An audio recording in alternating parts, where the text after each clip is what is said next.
En 1873, à New Haven, dans le Connecticut, la mort n'était pas simplement une fin, mais un rituel élaboré, une performance de deuil qui consumait la conscience victorienne avec une intensité qui frôlait l'obsession. L'entreprise de pompe funèbre de la famille Ashford, fondée en 1840 et désormais dirigée par la troisième génération, se dressait sur Elm Street, tel un monument à cette sombre préoccupation. Ses salles de préparation, emplies de l'odeur âcre du formaldéhyde et de l'acide phénique, les nouveaux produits chimiques de l'embaumement scientifique qu'Edgar Ashford maîtrisait avec la précision d'un chirurgien. Sa femme était morte en mettant au monde leur unique enfant, le laissant élever une fille dans des pièces où les morts étaient plus nombreux que les vivants, où la présence constante des cadavres était devenue aussi ordinaire que le mobilier. Ce qui se passa dans cette maison allait défier tout ce que la médecine comprenait de la frontière entre la vie et la mort. Mais avant de plonger dans ce cauchemar, laissez un commentaire en bas et dites-moi d'où vous regardez et quelle heure il est chez vous en ce moment. Et si vous êtes nouveau ici et que vous aimez les histoires qui donnent des frissons, appuyez sur le bouton d'abonnement. Croyez-moi, vous voudrez être notifié quand le prochain sortira. Maintenant, commençons. Eleanor Ashford avait 16 ans au printemps de 1873, et les registres paroissiaux qui ont survécu la décrivent avec une précision troublante qui suggère que ceux qui la connaissaient peinaient à concilier ce qu'ils voyaient avec ce qu'ils ressentaient en sa présence. D'un calme inhabituel pour son jeune âge, mais doté d'une disposition mélancolique qui semblait s'étendre au-delà du simple chagrin pour atteindre quelque chose de plus profond, quelque chose qui existait dans ses os.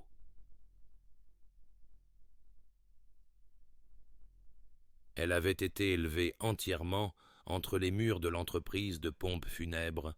son enfance ponctuée non pas par les rires des autres enfants, mais par l'arrivée des morts, son éducation consistant non seulement en littérature et en arithmétique, mais aussi en pratiques techniques de la science mortuaire que son père lui enseignait avec une rigueur qui scandalisait les voisins,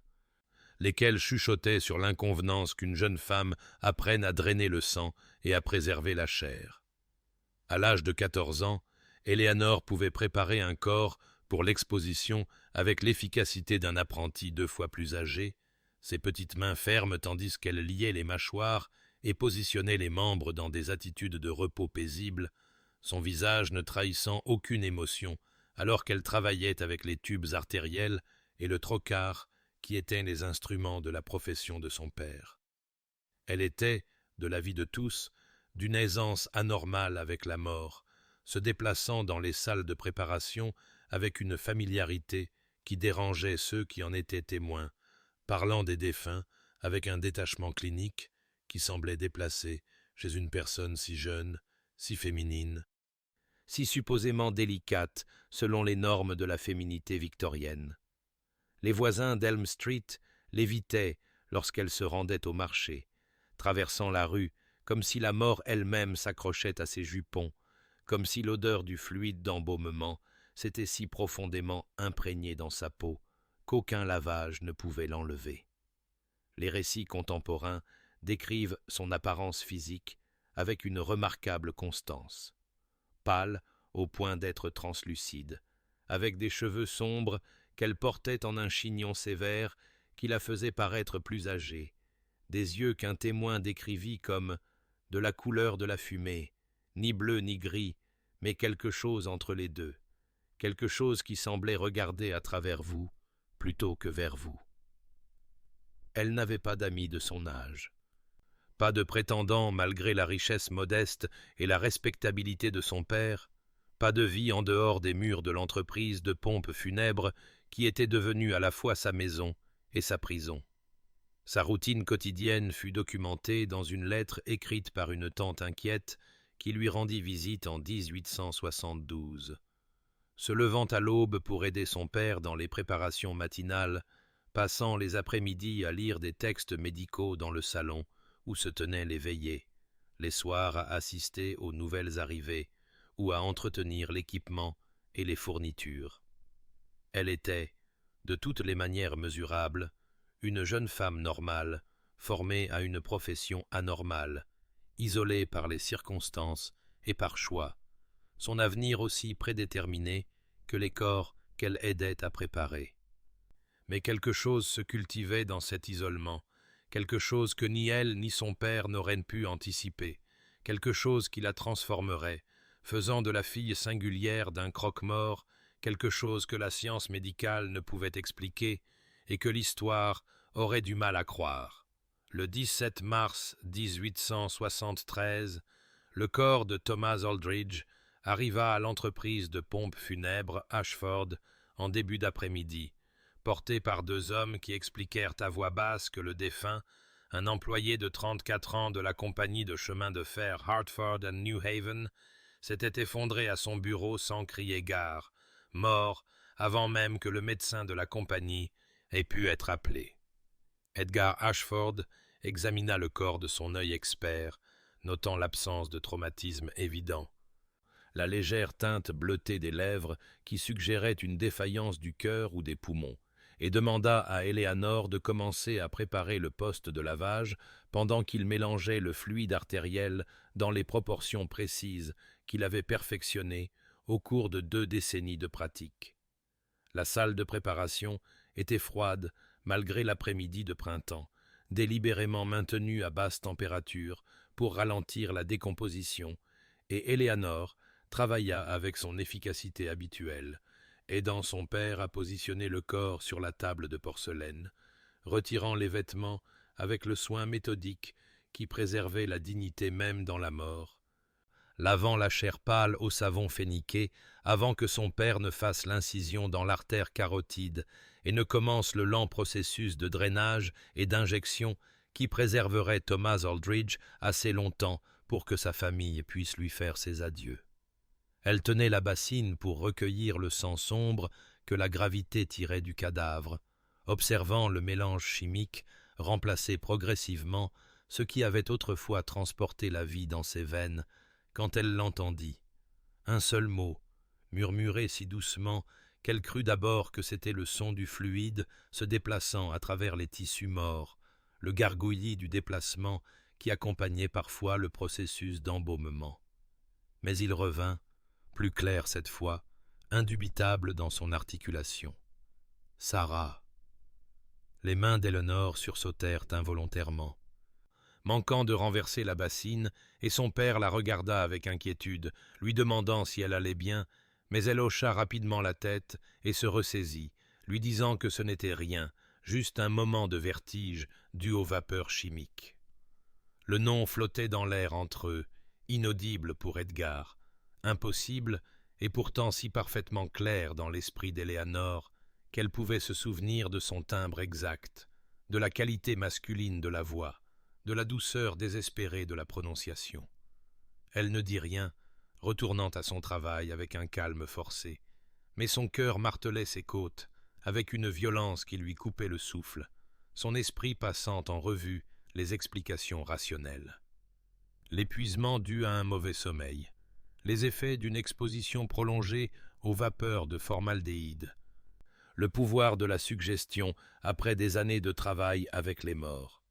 Elle devait l'avoir imaginé, se dit-elle, devait avoir créé le son à partir des bruits ambiants de la salle de préparation, le sifflement des lampes à gaz, les craquements du bâtiment, les sons internes d'un cadavre en cours de transformation chimique. Son père ne remarqua rien d'inhabituel, achevant la procédure avec sa précision coutumière, et Eleanor l'aida à vêtir le corps et à l'installer dans le cercueil d'exposition sans trahir le tremblement de ses mains. Cette nuit-là, seule dans sa chambre au-dessus des salles de préparation, Eleanor resta éveillée, les yeux fixés sur le plafond, rejouant la scène encore et encore, questionnant sa santé mentale, se demandant si l'isolement et la proximité constante de la mort avaient finalement brisé quelque chose d'essentiel dans son esprit. Elle n'entendit rien de plus, seulement les bruits ordinaires de la maison qui s'installaient autour d'elle,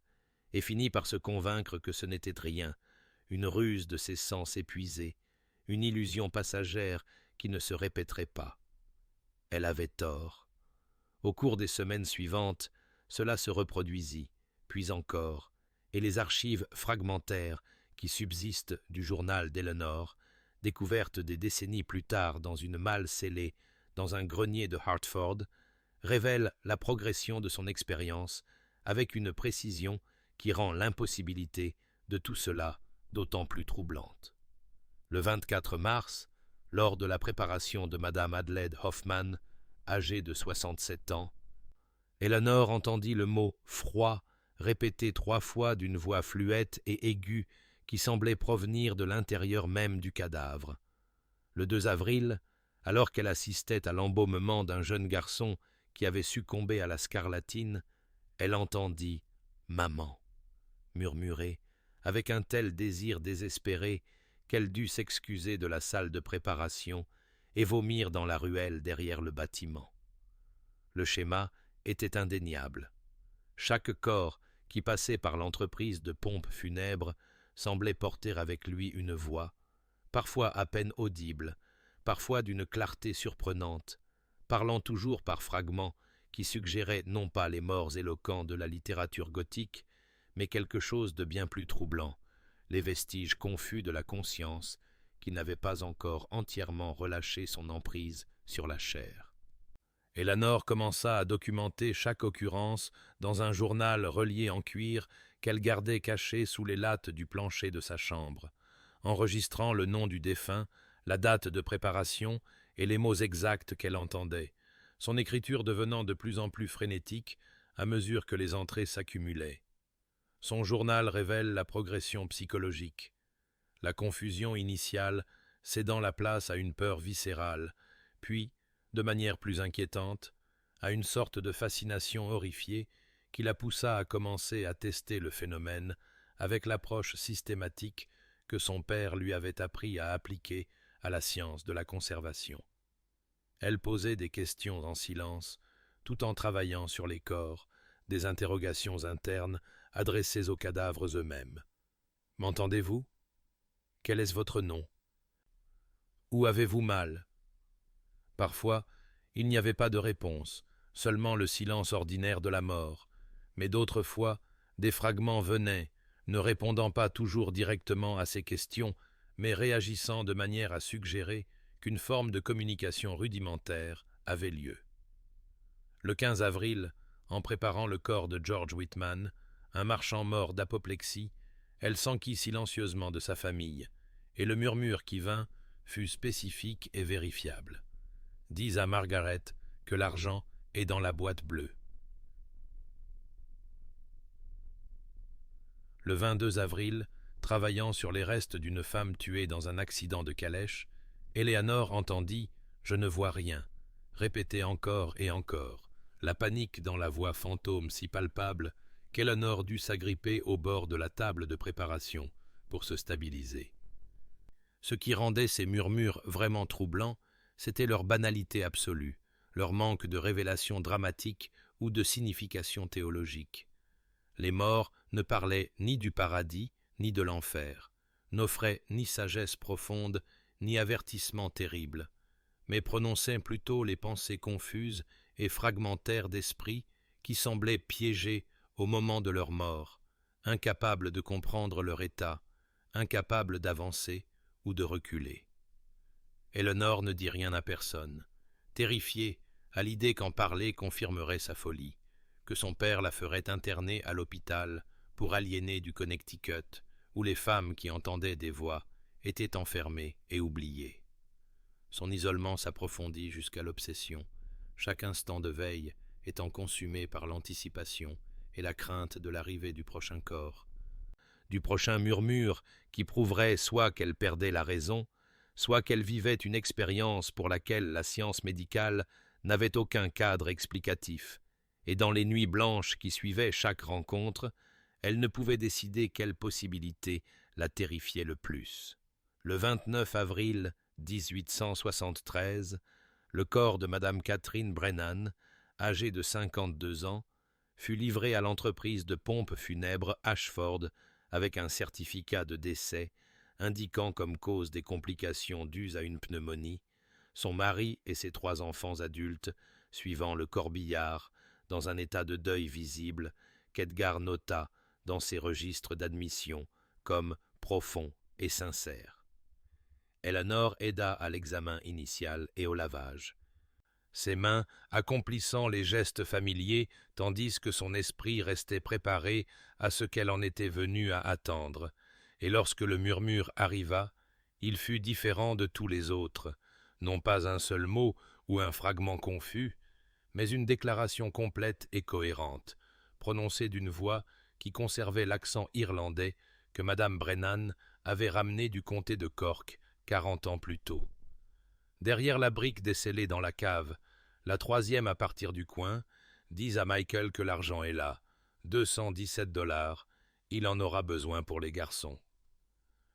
La spécificité de cette phrase frappa Eleanor comme un coup physique, son souffle se coupant dans sa gorge alors qu'elle s'agrippait au bord de la table de préparation, et pour la première fois depuis que ce phénomène avait commencé, elle se trouvait confrontée non pas à des fragments ambigus qui pouvaient être rejetés comme de l'imagination, mais à des informations concrètes et vérifiables qui pourraient prouver une fois pour toutes si elle perdait la raison ou si elle vivait quelque chose qui défiait toute explication rationnelle à laquelle on lui avait appris à se fier. Elle lutta avec la décision pendant 3 jours, le corps reposant dans la salle d'exposition pendant que la famille Brennan prenait ses dispositions, ses entrées de journal de cette période révélant une crise psychologique qui la consumait entièrement. Si j'enquête et que je ne trouve rien, je suis folle et je dois accepter que j'entends des voix qui n'existent pas. Si j'enquête et que je trouve exactement ce qu'elle a décrit, alors je dois accepter quelque chose de bien plus terrifiant, que la frontière entre la vie et la mort n'est pas ce que nous croyons, que la conscience persiste dans une chair qui devrait être silencieuse, que je suis d'une manière ou d'une autre capable d'entendre ce que personne d'autre ne peut entendre. Le 2 mai, incapable de supporter plus longtemps l'incertitude, Eleanor parcourut les 6 pâtés de maison jusqu'à la maison des Brennan sur Chapel Street, son cœur martelant à chaque pas, et quand Michael Brennan ouvrit la porte, elle lui dit avec autant de calme qu'elle put en rassembler que sa mère lui avait laissé quelque chose, qu'elle s'en était souvenue au dernier moment et avait demandé à Eleanor de transmettre le message. La confusion sur son visage se mua en scepticisme, mais Eleanor répéta les instructions exactement comme elle les avait entendues. Et quand il descendit dans sa cave et revint 15 minutes plus tard, les mains tremblantes et le visage vidé de toute couleur, tenant un sac en toile contenant exactement 217 $ en billets et en pièces, cachés derrière une brique descellée dont il ignorait même qu'elle était amovible, Eleanor sentit les derniers fils fragiles de l'explication rationnelle se rompre dans son esprit. Ce n'était pas de la folie, ni une coïncidence, ni le pouvoir de la suggestion ou les effets de l'exposition aux produits chimiques. Les morts lui parlaient, et elle seule pouvait les entendre. Elle retourna à l'entreprise de pompes funèbres dans un état de choc engourdi, sa vision du monde brisée, sa compréhension de la réalité fondamentalement altérée, et elle sut avec une certitude absolue qu'elle ne pouvait plus porter ce fardeau seule, qu'elle devait le dire à son père et prier pour qu'il la croie plutôt que de la faire interner dans un asile, car l'alternative était de continuer dans l'isolement avec un don ou une malédiction qui devenait plus fort à chaque corps qui arrivait, à chaque murmure qui prouvait que l'impossible était non seulement possible, mais indéniablement, terrifiantement réel. Le soir du 3 mai 1873, Eleanor entra dans le bureau de son père, où il examinait les registres de compte, et prononça les mots qui allaient irrévocablement changer l'heure de vie. « Père, je dois vous dire quelque chose, et vous penserez que j'ai perdu la raison, mais je vous jure sur la mémoire de mère que ce que je m'apprête à dire est la vérité absolue. » La réaction initiale d'Edgar Ashford, documentée dans une lettre qu'il écrivit à son frère mais n'envoya jamais, découverte parmi ses papiers après sa mort, fut exactement ce qu'Eleanor avait craint. Une profonde inquiétude pour l'état mental de sa fille, la crainte immédiate que l'isolement et la nature morbide de son éducation se soient finalement manifestés en délire qui nécessiterait une intervention psychiatrique professionnelle. Il écouta son explication avec une alarme croissante, ses affirmations d'entendre les morts parler semblant confirmer ses pires craintes. Mais quand elle proposa de faire une démonstration, quand elle lui dit que le corps reposant actuellement dans la salle de préparation, un cheminot nommé James Donnelly, tué dans un accident d'aiguillage ce matin même, avait murmuré des informations spécifiques sur sa vie qu'elle ne pouvait connaître par aucun moyen normal, Edgar sentit son scepticisme scientifique lutter avec son espoir désespéré que sa fille ne sombrait pas dans la folie. Elle lui dit que James Donnelly avait une sœur nommée Ruth vivant à Boston, qu'il économisait de l'argent pour lui rendre visite, que les économies étaient cachées dans une boîte à tabac sous les lattes du plancher de sa chambre en pension, qu'il avait prévu de prendre le train la semaine suivante. Edgar enquêta avec la rigueur méthodique qu'il appliquait à son travail mortuaire, se rendant à la pension, parlant avec la logeuse, et quand il souleva la latte de plancher et trouva la boîte à tabac contenant 37 $ et un billet de train pour Boston daté du 10 mai. Quand il se rendit au bureau du télégraphe et confirma par les registres ferroviaires que James Donnelly avait bien une sœur nommée Ruth résidant sur Beacon Street, sa vision du monde vola en éclats avec une telle force qu'il resta debout dans le bureau du télégraphe, incapable de bouger, de respirer, de concilier 25 ans de pratiques rationnelles et scientifiques avec la réalité impossible que sa fille communiquait d'une manière ou d'une autre avec les morts. C'était un homme qui comprenait la mort par la chimie et l'anatomie,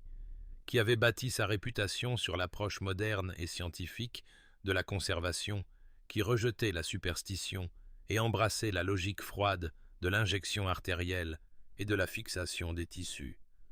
Et maintenant, il était confronté à la preuve que la conscience persistait au-delà de la cessation de la fonction cérébrale, qu'un aspect de l'être humain restait attaché à la chair même après que toute définition médicale de la vie eût été éteinte. Les implications théologiques le terrifiaient encore plus que les implications médicales. Si les morts pouvaient parler, qu'est-ce que cela signifiait pour l'âme, pour le paradis, pour tout le cadre de la croyance chrétienne qui promettait le repos éternel aux fidèles? Mais Edgar Ashford était, avant tout, un père qui aimait sa fille, et il l'a cru, non pas parce que la preuve était irréfutable, bien qu'elle le fût, mais parce qu'il vit dans ses yeux le même esprit rationnel qu'il avait cultivé, la même observation attentive et l'analyse logique qu'il lui avait appris à appliquer à leur travail. Ensemble, ils développèrent un système de documentation, Eleanor enregistrant chaque murmure dans son journal avec la date, l'heure et les témoins présents, Edgar enquêtant et vérifiant les informations chaque fois que possible, tous deux conscients que la réputation professionnelle d'Edgar, l'entreprise qui avait soutenu 3 générations d'Ashford, dépendait du secret absolu. Ils convinrent de rassembler des preuves discrètement, de n'en parler à personne, jusqu'à ce qu'ils aient amassé des preuves capables de résister au scepticisme inévitable et aux accusations de fraude. Mais alors même qu'ils concluaient ce pacte, d'autres commençaient à remarquer le comportement étrange d'Eleanor autour des défunts, la façon dont elle s'arrêtait pendant les préparations, comme si elle écoutait quelque chose que personne d'autre ne pouvait entendre, la précision stupéfiante avec laquelle elle connaissait parfois des détails sur les défunts qui n'avaient pas été partagés avec l'entreprise de pompes funèbres, et les rumeurs sur la fille singulière du croque-mort se propageaient à travers New Haven comme une contagion qui ne pouvait être contenue. Le révérend Samuel Whitmore de la première église congrégationaliste entendit les rumeurs pour la première fois à la mi-mai de 1873, chuchotées par la fille de Madame Adelaide Hoffman lors d'une visite de condoléances,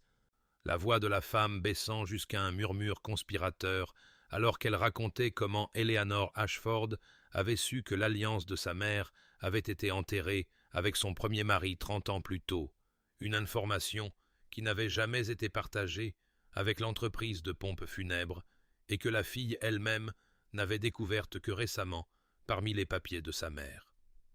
Le révérend entendit des récits similaires au cours de la semaine suivante. La jeune Ashford savait des choses qu'elle ne devrait pas savoir, possédait des informations qui ne pouvaient provenir que des défunts eux-mêmes, parlait avec une certitude troublante de sujets qui avaient été gardés dans la plus stricte confidence. Le 19 mai, Whitmore arriva à l'entreprise de pompes funèbres sous le prétexte d'une préoccupation pastorale. Exprimant son inquiétude pour le bien-être spirituel d'une jeune femme grandissant dans une si grande proximité avec la mort, et Eleanor, sous les instructions strictes de son père de maintenir un secret absolu, fut évasive dans ses réponses, son malaise si évident qu'il ne fit qu'approfondir la suspicion de Whitmore que quelque chose de profondément inhabituel se produisait. Mais Whitmore n'était pas un simple pasteur de campagne. Il était diplômé de la Yale Divinity School, doté d'un intellect vif et d'une approche méthodique des questions spirituelles, et il conçut un test avec la précision calculée d'un scientifique élaborant une expérience. Lorsque Benjamin Marsh mourut d'une attaque le 22 mai, Whitmore accompagna personnellement la famille à l'entreprise de pompes funèbres, se positionnant de manière à pouvoir observer Eleanor lors de la consultation initiale, et il la regarda s'arrêter au milieu d'une discussion sur les arrangements funéraires, son regard se perdant un instant avant qu'elle ne mentionne tranquillement que M. Marsh avait toujours voulu être enterré avec la montre de poche de son père, une information qui fit haleter la veuve de Marsh et lui demanda comment Eleanor pouvait bien savoir cela, puisque Benjamin ne l'avait jamais dit à personne d'autre qu'à elle, et que la montre était toujours dans le tiroir de leur chambre. L'horreur de Whitmore n'eut d'égal que sa fascination, les implications théologiques consumant ses pensées pendant les nuits blanches qui suivirent. Était-ce un don divin, une malédiction d'origine démoniaque, ou quelque chose que la science médicale pourrait éventuellement expliquer par des mécanismes encore incompris? Il exigea des réponses, retournant à l'entreprise de pompes funèbres et confrontant Edgar Ashford avec une franchise qui frisait l'accusation, insistant sur le fait que si quelque chose de surnaturel se produisait, cela relevait de la compétence de l'Église, et que le secret continu était non seulement malhonnête, mais potentiellement dangereux pour l'âme immortelle d'Eleanor. Edgar fut confronté à une décision impossible. Continuer à essayer de cacher ce qui ne pouvait plus l'être, ou permettre une enquête par des hommes dont les conclusions pourraient conduire sa fille à être étiquetée comme sorcière, médium ou folle. Il choisit une voie intermédiaire, acceptant une observation limitée, mais uniquement dans des conditions contrôlées et avec la participation du Dr James Hartley, un médecin à la réputation impeccable, connu pour son approche sceptique des affirmations de phénomènes spirites et son engagement envers les preuves empiriques plutôt que les explications superstitieuses. La réaction initiale de Hartley au récit de Whitmore fut un rejet prévisible, mais le révérend fut persuasif, et la curiosité scientifique du médecin fut piquée par la possibilité d'observer ce qu'il s'attendait pleinement à dénoncer comme une fraude ou une illusion collective. Le 28 mai 1873, ils se réunirent dans le bureau d'Edgar Ashford pour planifier une observation formelle, une expérience qui validerait la capacité impossible d'Eleanor ou révélerait l'explication rationnelle que Hartley était certain de devoir exister,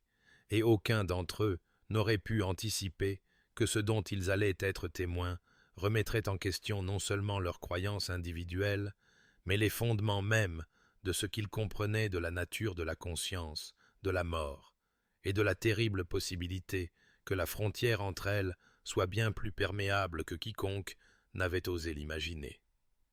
Le 24 mai 1873, dans la salle de préparation de l'entreprise de pompes funèbres Ashford, une expérience fut menée qui serait documentée dans des fragments des notes médicales du Dr James Hartley, des pages qui survécurent malgré des tentatives apparentes de les détruire. Des notes écrites d'une main qui devenait de plus en plus tremblante à mesure que les observations progressaient. 3 corps avaient été sélectionnés avec un soin méticuleux. Un marchand nommé Robert Davis, mort d'une insuffisance cardiaque, une couturière nommée Mary O'Connor, qui avait succombé à la tuberculose, et un jeune employé nommé Timothy Walsh, qui avait été tué dans un accident industriel. Pour chaque défunt, des membres de la famille avaient fourni des enveloppes scellées contenant des informations spécifiques que seul le défunt aurait pu connaître, des détails vérifiés par des témoins et mis sous clé jusqu'au moment de la révélation. Eleanor se tenait au centre de la pièce, pâle comme les cadavres eux-mêmes,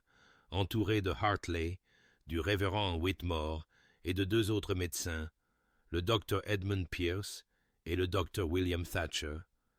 qui avaient tous été informés des affirmations faites et qui s'attendaient tous à assister soit à une supercherie élaborée, soit à la descente d'une jeune femme dans un délire démontrable. Un par un, Eleanor s'approcha des corps, ses mains tremblantes alors qu'elle les posait sur la chair froide, et un par un, elle prononça les informations qui lui parvenaient en murmures qu'elle seule pouvait entendre. Robert Davis avait détourné 73 $ de son employeur et l'argent était caché dans un coffret sous le bureau de son bureau. Mary O'Connor avait donné naissance à un enfant illégitime 17 ans plus tôt, et le garçon avait été adopté par une famille à Providence. Timothy Walsh avait une liaison avec la femme de son supérieur, et ils avaient prévu de s'enfuir ensemble le mois suivant. Les enveloppes scellées furent ouvertes par des mains qui tremblaient malgré les tentatives de leurs propriétaires de conserver un détachement clinique, et les informations à l'intérieur correspondaient aux déclarations d'Eleanor avec une exactitude si parfaite, si incroyablement précise, que la pièce tomba dans un silence si profond que le seul son était le sifflement des lampes à gaz et la respiration saccadée d'hommes dont toute la compréhension de la réalité s'effondrait autour d'eux. Ils tentèrent toutes les explications rationnelles que leur formation médicale pouvait fournir. La fraude, mais Eleanor avait été sous observation constante, sans aucune possibilité d'enquête préalable. La lecture à froid, mais les informations étaient trop spécifiques et trop vérifiables. L'enquête préalable, mais les enveloppes scellées avaient été préparées le matin même, et les familles avaient été interrogées sur qui aurait pu connaître les informations, et toutes les possibilités avaient été systématiquement éliminées. Il n'y avait aucune explication rationnelle, et alors que cette prise de conscience s'abattait sur les observateurs assemblés comme un linceul funéraire, Eleanor s'effondra à genoux, son calme se brisant finalement sous le poids de ce qu'elle ne pouvait plus nier ni contrôler. Les murmures, leur dit-elle d'une voix qui se brisait à chaque mot, devenaient maintenant constants, un cœur sans fin qui devenait plus fort à chaque cadavre qui entrait dans le bâtiment, des voix se chevauchant, criant et exigeant d'être entendues jusqu'à ce qu'elles ne puissent plus distinguer les vivants des morts, entre le monde de la chair et le monde des esprits qui semblaient se fondre l'un dans l'autre à travers sa conscience comme de l'encre se répandant dans l'eau. Elle ne pouvait plus les ignorer, ne pouvait plus trouver le silence même dans le sommeil, car chaque corps dans les salles d'exposition lui parlait simultanément, leurs pensées fragmentaires et leurs messages désespérés créant une cacophonie qui la menait vers une folie qu'elle sentait approcher comme une tempête d'hiver, inévitable et dévorante. Les notes du Dr Hartley se terminent par une seule ligne écrite en lettres si déformées qu'elles forment à peine des mots. Que Dieu nous vienne en aide, c'est réel, et cela la détruit. Le 3 juin 1873, Eleanor Ashford disparut de sa chambre au-dessus des salles de préparation, s'évanouissant entre minuit et l'aube sans un bruit ni une lutte, ne laissant derrière elle qu'une pièce vide, et l'absence de son journal relié en cuir qui contenait les preuves documentées de son terrible don. Edgar Ashford découvrit son absence à 6 heures du matin en allant la réveiller pour le travail de la journée, trouvant son lit fait avec une précision militaire, ses quelques possessions toujours à leur place, mais la latte de plancher sous laquelle elle avait caché son journal soulevé et l'espace en dessous vide. Il fouilla l'entreprise de pompe funèbre de la cave au grenier, appela son nom dans chaque pièce où les morts attendaient dans leur cercueil, et lorsque la matinée se prolongea jusqu'à l'après-midi, sans aucun signe de sa fille, il convoqua les autorités avec un désespoir qui frisait l'hystérie. La police de New Haven mena une enquête approfondie, documentée dans des dossiers qui existent encore dans les archives de la ville, interrogeant les voisins qui n'avaient rien vu d'inhabituel, fouillant les environs à la recherche de toute trace de la jeune fille disparue, examinant l'entreprise de pompe funèbre à la recherche de preuves d'actes criminels ou d'effractions, et ne trouvant absolument rien qui puisse expliquer où Eleanor Ashford était allée ou pourquoi. Des théories circulèrent dans la communauté avec la rapidité d'un scandale. Elle s'était enfuie pour échapper aux circonstances morbides de sa vie. Elle s'était suicidée dans un moment de désespoir et son corps serait finalement retrouvé dans le port ou les bois. Elle avait été secrètement internée par son père, qui ne pouvait plus faire face à son état mental détérioré. Mais aucune preuve ne soutenait aucune de ces explications, et à mesure que les semaines se transformaient en mois sans résolution, le cas d'Eleanor Ashford devint une disparition non résolue de plus dans un siècle qui en était rempli,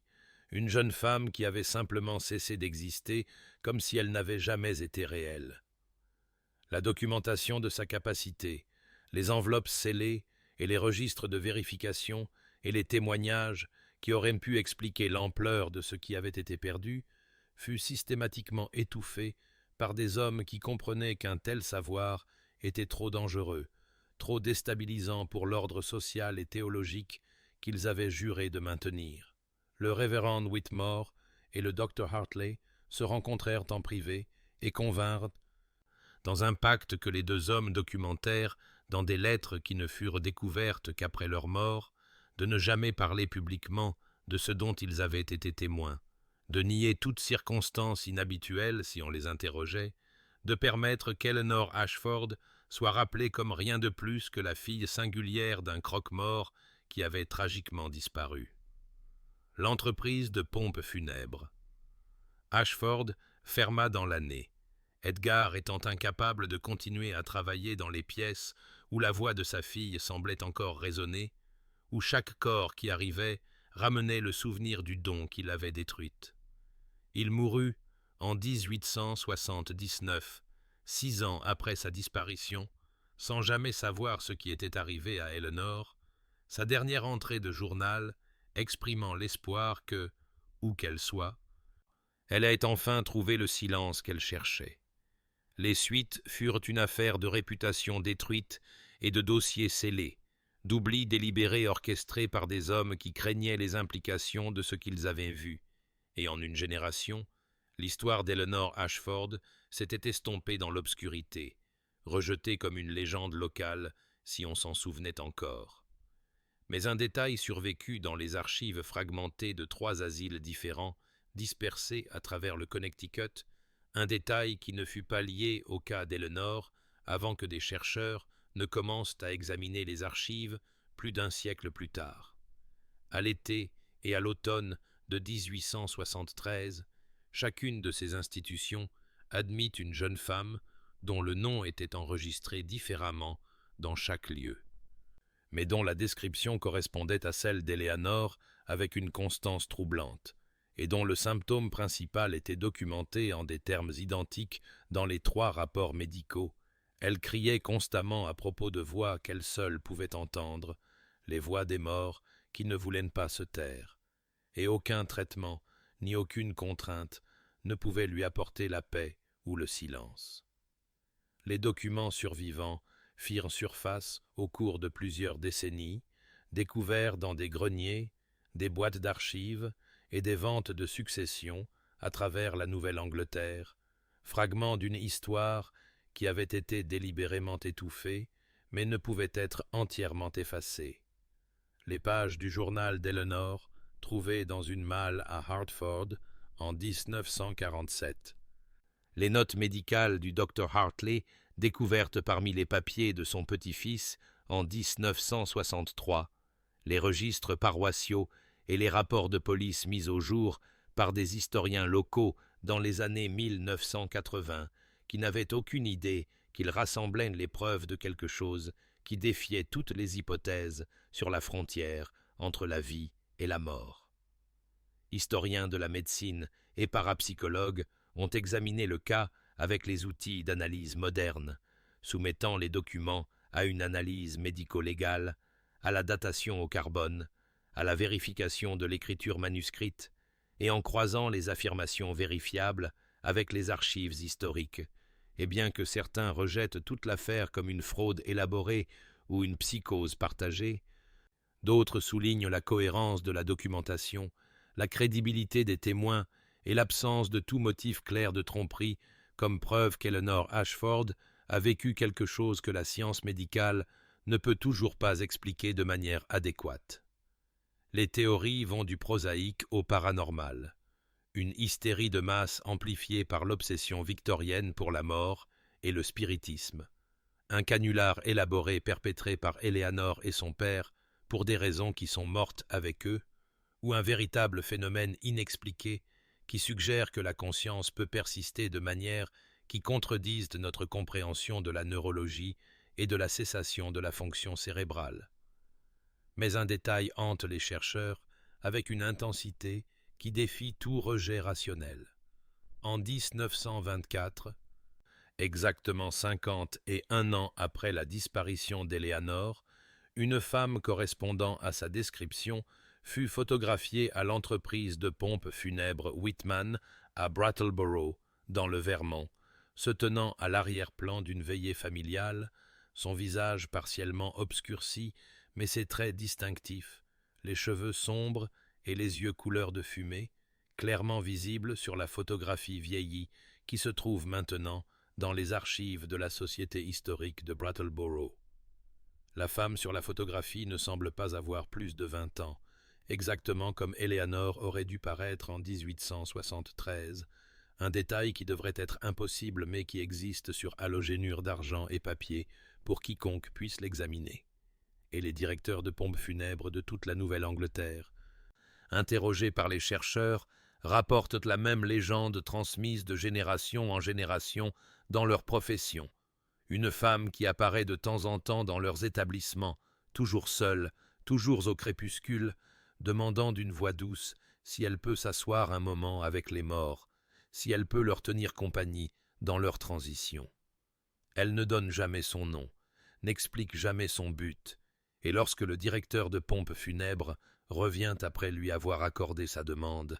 elle est toujours partie, ne laissant aucune trace, sauf la sensation troublante que quelque chose de profond s'est produit dans la salle de préparation, qu'une communication a eu lieu au-delà de l'ouïe des vivants, que Eleanor Ashford ait trouvé la paix dans sa disparition,